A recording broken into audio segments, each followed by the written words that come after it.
بسم اللہ الرحمن الرحیم۔ السلام علیکم ورحمۃ اللہ وبرکاتہ۔ حضرت سیدہ عائشہ صدیقہ رضی اللہ تعالیٰ عنہا نے فرمایا، اے خواتین اسلام، عورتوں میں 3 خوبیاں اللہ تعالیٰ کو بہت ہی زیادہ پسند ہیں۔ جب پوچھا گیا کہ وہ کون سی 3 خوبیاں ہیں تو حضرت عائشہ رضی اللہ تعالیٰ عنہا نے فرمایا، پہلی خوبی پردہ ہے۔ پردہ کسی خاتون کی ایسی خوبی ہے جو اللہ تعالیٰ کو بہت ہی زیادہ پسند ہے۔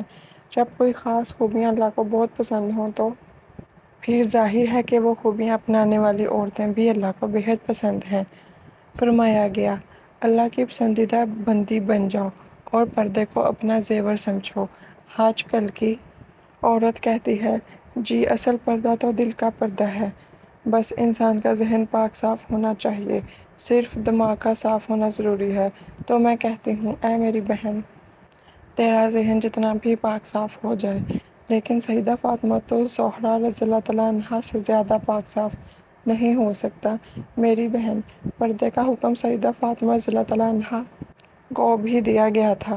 جاہلیت قدیمہ کی طرح جاہلیت جدیدہ میں بھی ایک بار پھر بہنوں کی عزت و ناموس پر خطرات کے بادل منڈلا رہے ہیں۔ ان کی عصمتوں سے کھلواڑ کرنے کی کوششیں ہو رہی ہیں۔ انہیں برہنہ اور نیم برہنہ کر کے سر بازار رسوا کیا جا رہا ہے اور ایک منصوبہ بند سازش کے تحت انہیں شمع خانہ کے بجائے چراغ محفل بنایا جا رہا ہے۔ کل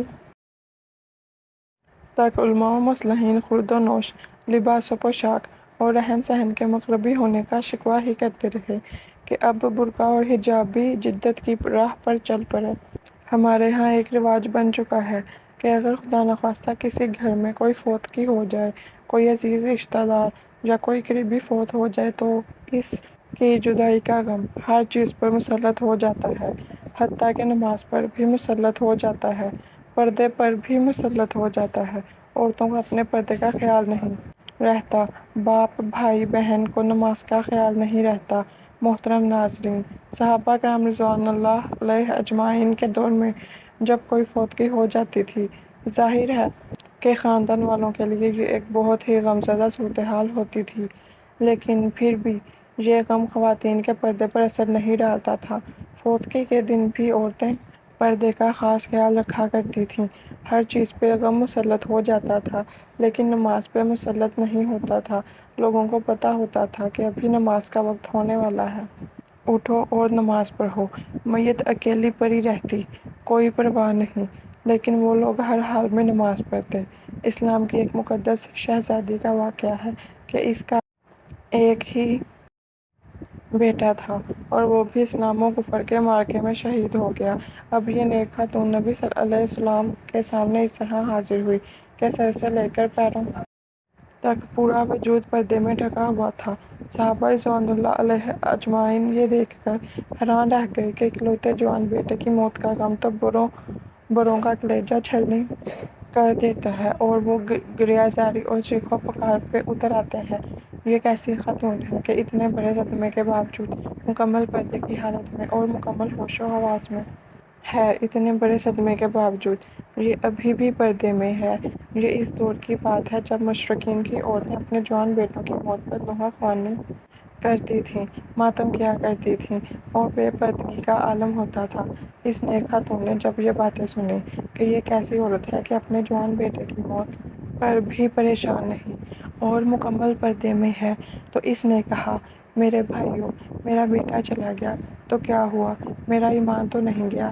سبحان اللہ! یہ تھیں اسلام کی مقدس شہزادیاں جن کی گود میں اسلام پلتا تھا۔ محترم ناظرین، حضرت عائشہ رضی اللہ تعالیٰ عنہا نے فرمایا، دوسری خوبی جو اللہ کو بہت زیادہ پسند ہے وہ ہے اپنے شوہر سے ٹوٹ کر محبت کرنا۔ اب ایک عورت نکاح کے ذریعے سے اللہ اور رسول صلی اللہ علیہ وسلم کی رضا کے لیے اپنا آپ ایک اجنبی مرد کے حوالے کر دیتی ہے جسے وہ جانتی تک نہیں، اسے پہچانتی نہیں، اس کی طبیعت کا پتہ نہیں، اس کے مزاج کا پتہ نہیں کہ وہ کس طرح کا انسان ہے۔ پھر بھی نکاح کے ذریعے سے وہ اپنے آپ کو اللہ اور رسول صلی اللہ علیہ وسلم کی رضا کی خاطر ایک اجنبی مرد کے حوالے کر دیتی ہے۔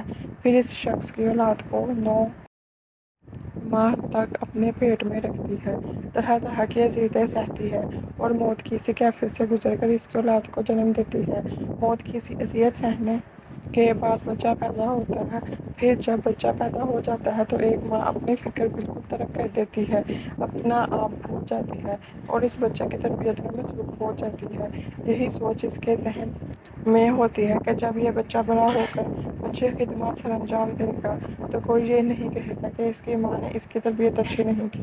لیکن پھر ہوتا یوں ہے کہ جب وہ بچہ بڑا ہو کر اچھے کام کرتا ہے اور اچھی خدمات سر انجام دیتا ہے تو سبھی اس کے باپ کی تعریف کرتے ہیں۔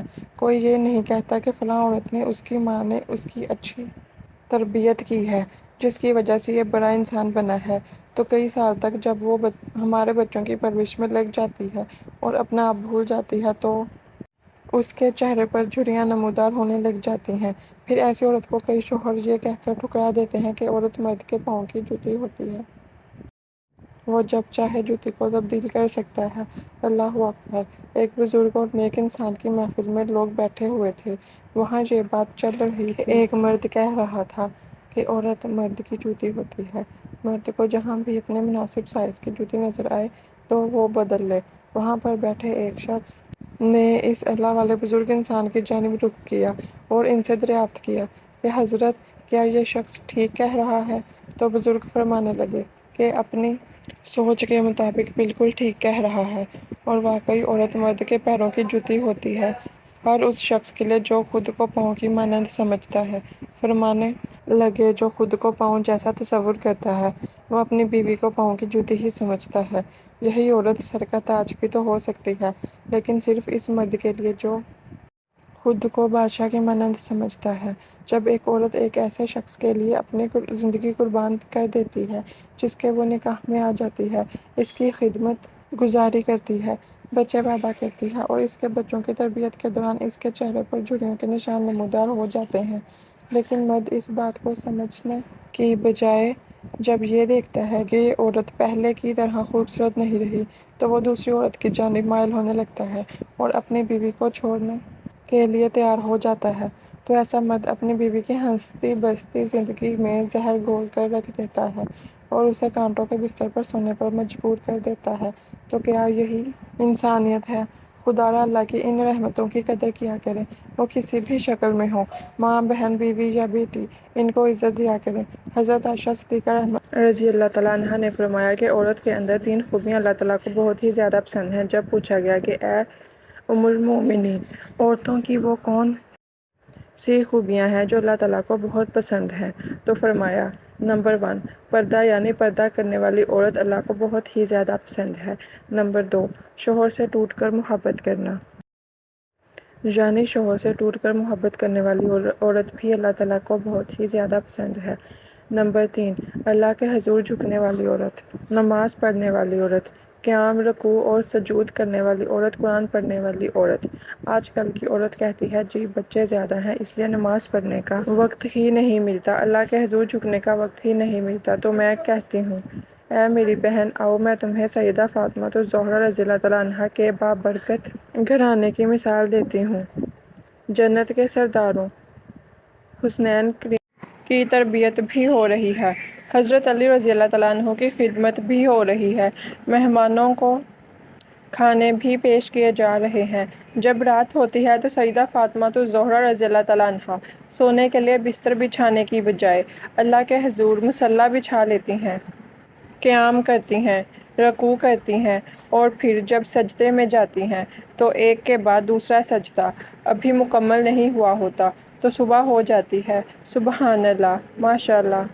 اللہ عز و جل سے دعا ہے کہ ہمیں نیکی کی باتوں پر عمل کرنے کی توفیق عطا فرمائے، آمین یا رب العالمین۔ محترم ناظرین، اگر میری آج کی یہ معلوماتی ویڈیو آپ کو پسند آ جائے تو براہ کرم اس ویڈیو کو لائک اور شیئر کر دیجیے گا، شکریہ۔